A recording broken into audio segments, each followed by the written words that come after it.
whenever you're raising funding, and I mentioned I know this firsthand too, there's always that balance between automation and efficiency, but the human element, right? There can't be a completely automated capital raising process because there's so much relationship and trust building in there. So I guess, Andrew and Jonathan, how do you think about that, and what strategies have you found that you've implemented that have worked and maybe not worked? Yeah, maybe I'll start on that one. So, in our mind, I think it's very easy as an independent sponsor.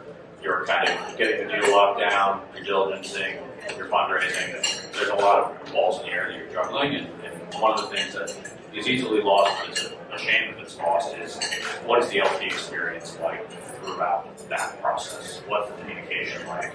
How effective is that? I think we try to really start from that goal backwards of, we want to do more deals, we want to do more investments, we want that same LP group to be excited to come back and work with us. And so how do we make that happen? And it's a combination in our mind of kind of the human interaction side and the technology side. And if you dig down into each of those, the human side has to be like a human you want to work with, who communicates clearly, right? This is pretty obvious.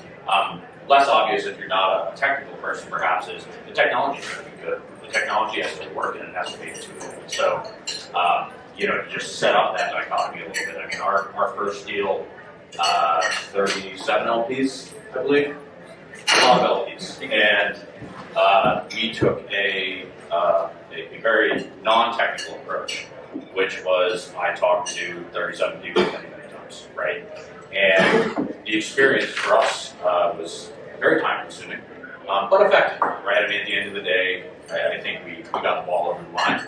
But for our LPs, I can see a lot of instances in that first deal where it's like, man, that communication could have been smoother. We didn't need to have that mishap. We didn't need to know where that person was or wasn't in the process. And I think that's where the technology comes in. And so the second deal, using Verabene was great because everybody has a one-stop shop to understand exactly where everybody is, and we're able to really allocate the things that are better tracked in a technical platform to that platform, which frees us up to really then drive the relationship building with LPs and with future LPs.